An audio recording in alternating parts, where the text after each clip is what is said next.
Hello everyone, welcome back to Susie Saves. I am Susie, and today we are going to be going over our weekly budget for the last week of November. So technically, yes, November ends in like 3 days, but I always do weekly budgets based on the month that the payout is. So we got paid in November, so this will be the final budgeting weekly budget of November. So let's go ahead and get started, shall we? So first off, hello, it's been a little while since we did a weekly budget. I apologize. I got sick for a while there and just couldn't record as many videos as I would like, but we got paid this week, so cheers to that. The income we got this week was my job. So normally we get paid every other week. Luckily, when I started my new position, I get paid on the opposite weeks that my husband gets paid, which is great. It's fantastic. Really liking it. But I got paid this week $1,650.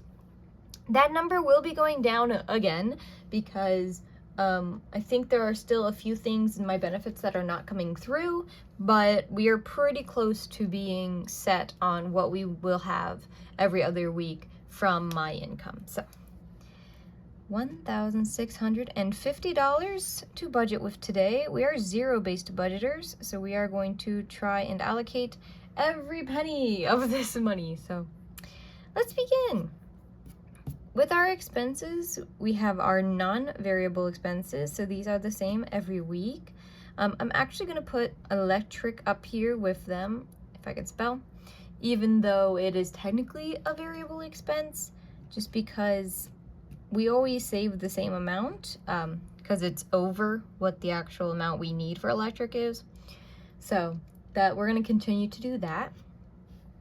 For these, rent is $200. Electric gets $50 a week. Internet gets $23 a week. After this, we have our variable expenses. So these are things that we change how much we spend on them weekly. So groceries, the price of bread's always going to change. Gas, the price of gas changes actually like every day. And then we do dining. So we give ourselves a little bit of money for eating out, and then miscellaneous. So for groceries, our max budget is $75. This has not been too bad. We've been pretty good with this, give or take. This week we'll be fine with it. Last week we were a little higher because it was Thanksgiving. So gas gets $50 per person, so it's me and my husband, so that's $100. Dining for the two of us is $50. We try to go out max once a week. Sometimes we don't go out at all, and then we save this money up. So if we wanted to do a fancier meal next week, we could have $100 next week if we don't eat out this week. Miscellaneous gets $15. I used to not have a miscellaneous category, and then I found that the more I didn't have one, the more I needed one. Now that I have one, I don't need it, but I think it's always better to be prepared for those things rather than not.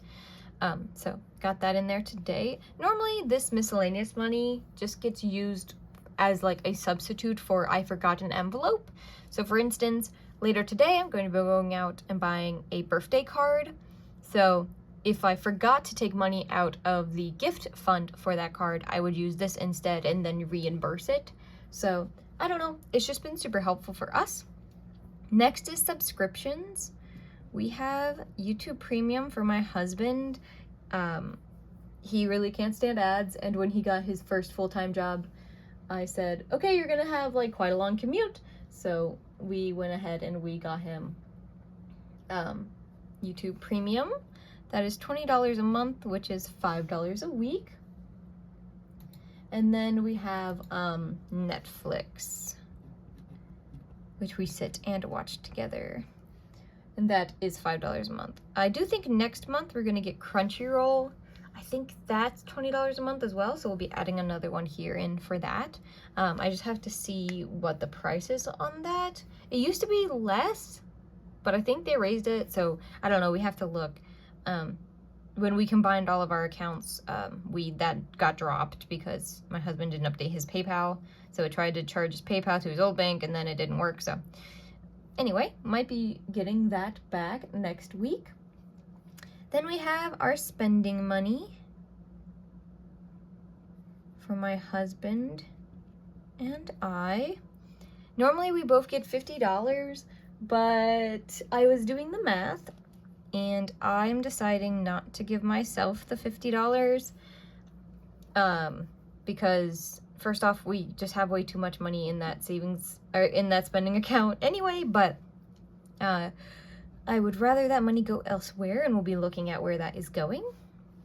But those are our expenses. So $200 for rent, $50 for electric, $23 for internet, $75 for groceries, $100 for gas, $50 for eating out, $17 for miscellaneous, $10 in subscriptions, and then $50 in spending. Brings us to $573.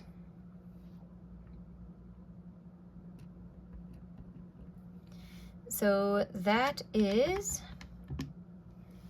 35% of our income, which is very good. A lot of people online will tell you you want to keep this around 50%, no more than 60%. So we are half that, which is fantastic. I'm going to skip savings real quick and come down to our sinking funds. So for sinking funds, we have car insurance and phone bill. These are ones that the parents pay and then we reimburse them because it's cheaper to have everyone on one plan, because it's like the more people you have on a plan, the cheaper the plan gets. So we're still on those. Those are $13 a week, about $650 a year. These will be coming due soon, so we'll see if we have extra, we'll roll that over into something else, or if we need to cash flow a little bit more money towards that, we'll find that up in the upcoming weeks. Other than that, we have car maintenance, gifts, health, and pets. So for car maintenance, this is anything and everything. So there's $1,000 base in here for emergencies. So if we have a tire blow and we need towing, or if we had to buy a new tire, I don't know, if a window got broken or something like that, we have money in there for that. But the other part of this fund is for oil changes and windshield wipers, brake fluid, brakes, stuff like that. Gifts is getting $10. We have a birthday coming up this week, my sister-in-law. Happy 18th birthday. But other than that, Christmas gifts have been gotten, so the only thing we have left is stockings. And I do think that we'll get enough money. We did counting yesterday during the cash stuffing, so it does look like we're going to be just fine on the amount that we'll need to do stockings this year, so not worried about that at all. Health gets $20. We'll be changing this soon, I think, just because we're not using as much out of this account as I thought we would be. I'm also debating getting a gym membership again, so this money could go towards that instead, but I haven't decided just yet. And then pets is getting $10. We have had to use pets quite a bit this month. We have 2 lizards and 3 cats. Sophia has allergies, so she had to go get her allergy shot. And then Samson got bit or scratched by something and it kind of pussed up, so we put him on antibiotics for that. Right now, Sophie's kind of got drainage out of her eye, so I'm going to call them tomorrow and ask about that. Oh dear. But so we might be spending a little bit more out of this category yet this year. By February, this needs to be $5,000 or $500, pardon me, for the vet cat once a year annual vet visits. So we'll be seeing how low we are at the end of the year and how much we might need to put into that the new year. So currently, we are at $76 for our sinking funds. And then we have no debt, so we do not need to worry about debt. Last but not least is our savings. So we're gonna go ahead,